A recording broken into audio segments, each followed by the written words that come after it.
Welcome to the Founder Experience, where we're charting the unpredictable waters of startup ventures. I'm Nathan Williams. And I'm Alex Gutjahr.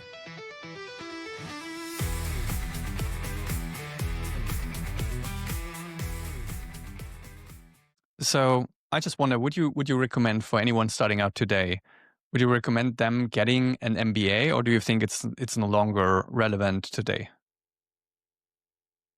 I'm very opinionated on this. I think the MBA is great. I think the MBA, 1,000,000% people should probably do one if they want to go down a route into entrepreneurship. Is it for absolutely everyone? It's for a lot of people. It's for more people than think it's for, right?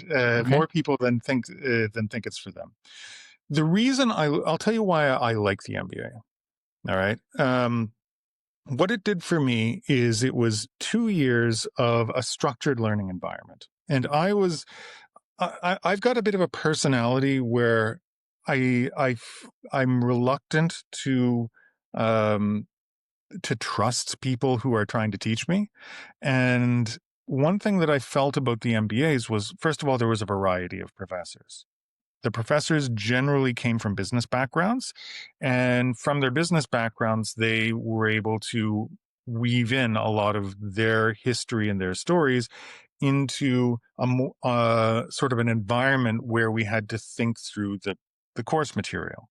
Now, the course material, could you learn it from a book? Probably, right? Like you can learn accounting, you can learn organizational behavior from a book. In theory. Will you? No, you're not going to. You're not going to read the friggin' book. You know you're not going to. But you could. But it did help being around other people who were learning. It helped a lot being in an environment where you could work with people that you didn't always get along with, because that's what real life is like. And then going through case studies, like most MBA courses will involve a lot of case analysis and case studies, which is, again, it's a toy environment, but it gets you thinking through different scenarios. One of the things that I had trouble with at the beginning before I did my MBA, and it's hard to put it into words, but I couldn't even imagine money, right? Like we started, like, do you know how much it costs to rent a space for a grocery store, right? No. A large grocery store in North America, maybe you would spend $200,000 per month. What's large, roughly, in terms of space? A fair, I don't know, a place where people would drive up their cars, park, and then go in and get their groceries. Okay. And this was back in the early 2000s, or the mid, 2008, maybe 2009. So 200,000 is probably more now, but the point is the order of magnitude. I couldn't imagine that much money existed back then. I couldn't, like, the idea of anything more than 300, and I knew in theory you just knock off a couple of zeros and you say, okay, it's five, I've got 5 employees. Each one of them is like, a certain number of thousand a month. And the rent is 200,000 a month. So it's like 200, and then you just make your budgets. And as long as the amount coming in is bigger than the amount going out, you're fine. I couldn't even think of it that way, because for me, money was, I've got $200 in my bank account, and I wonder if I'm going to have any at the end of the month in order to pay for groceries rather than rent. Like, it's a completely different way of thinking of money, is that I have to hold on to it, as opposed to thinking of money as flowing, as a way of keeping a machine operating, right? It's a different emotional attachment to money. And it's the same thing with management. It's a different emotional attachment to work, to organization, to how to arrange people so that they can get things done, motivation, incentives. It's like a machine. Incentives for people is like setting up the pieces of a machine so that you don't have to constantly intervene, but the things just work. And that's something that has to be taught. Now, there are a lot of things that it can't teach you. And this is where a lot of the criticism of the MBA comes in. The criticism comes in from the correct recognition that an MBA won't prepare you for everything you need to start a business. Of course it doesn't, because there's so many things that are very niche specific. There's so many things that you have to learn by doing. It's sort of like reading a book on what to do before having a child, and expecting that to give you everything you know about being a parent. It's really good to have strategies from books that other people have learned, and it's really good to have ways of thinking about it. In fact, it's super helpful, but it's not going to give you the experience of waking up at 2 in the morning for months on end to feed a baby, or what to do when you're starting to lose your mind emotional. Yeah. Same thing with getting married. You can read books on marriage, but it's not till you're actually doing it, because it's like a sport. It's like football, right? Yeah. That's what I meant before, right? You should start acting first and then learn, because everything that you learn will not be attached to something, like to an existing experience, right? And especially having children or anything that's a novel experience that you don't have any references internally to before. I'd say you have to throw yourself into the experience and then see, okay, how to optimize it, as opposed to getting the knowledge first, because you'll forget most of it, or like, because you will be consumed so much in the situation that you don't remember everything that you potentially read before. So would you then say it makes sense to start a business first and then consider an MBA, or would you say it's a recommendation to start with the MBA and then go into business, or do it at the same time?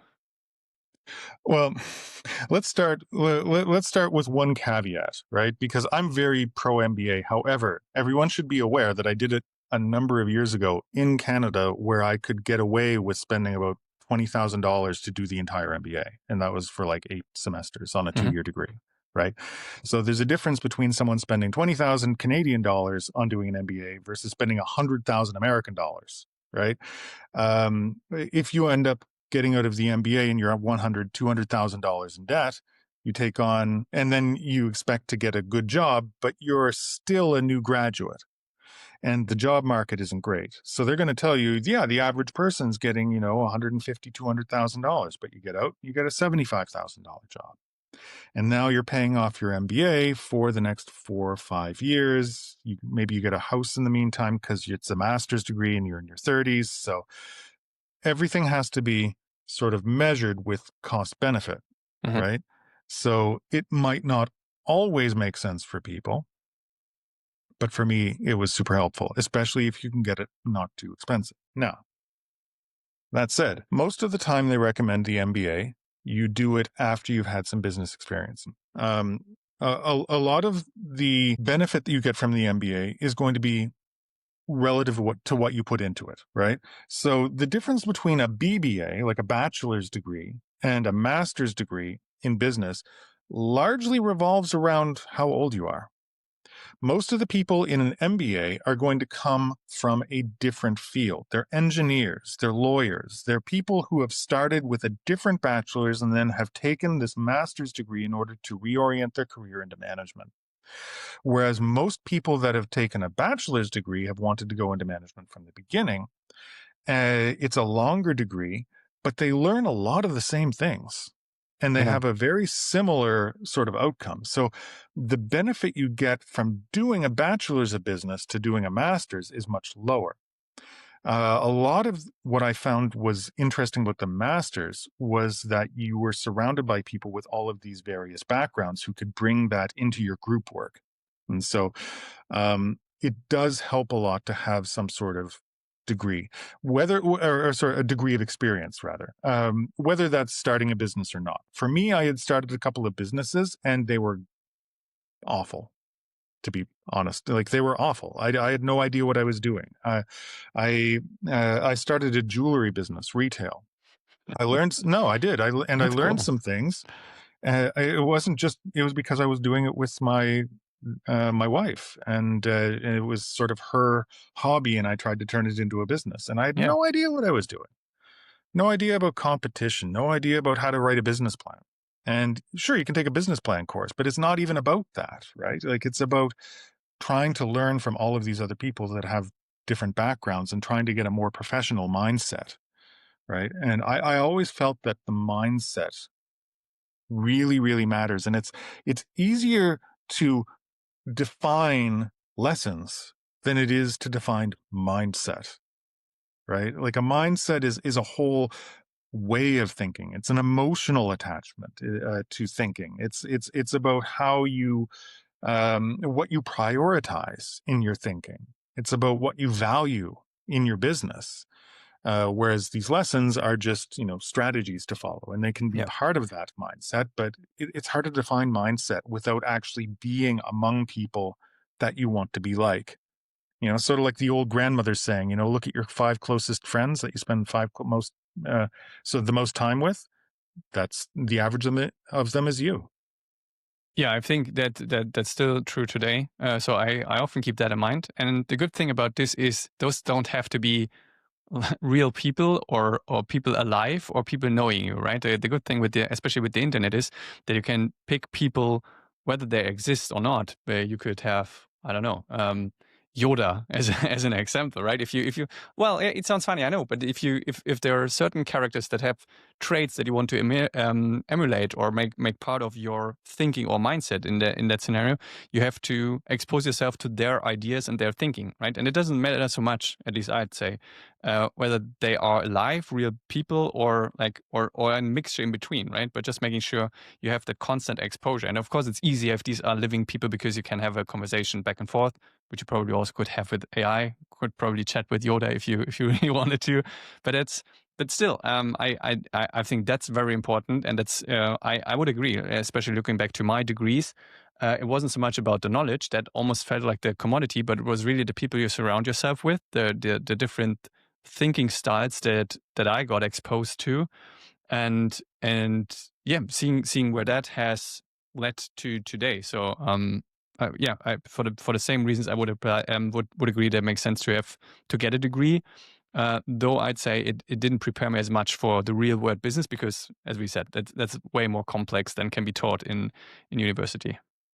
Might be expectation management as well, right? Like I went into the degree not expecting to come out as an entrepreneur. I went into the degree expecting to change my mindset and to learn. And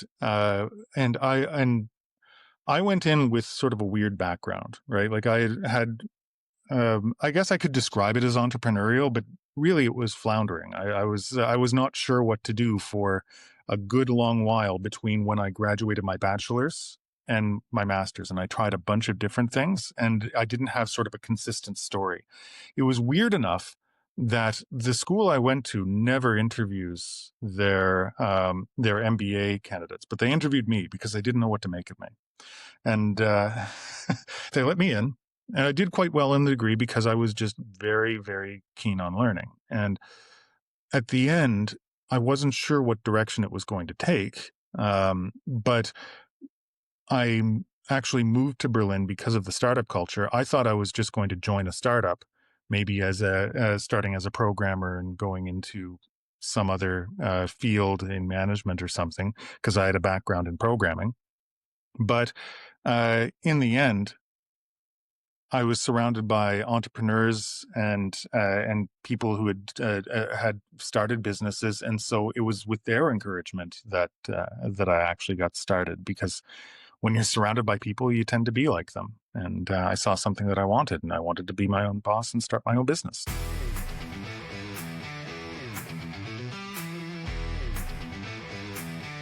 That's it for this episode of The Founder Experience.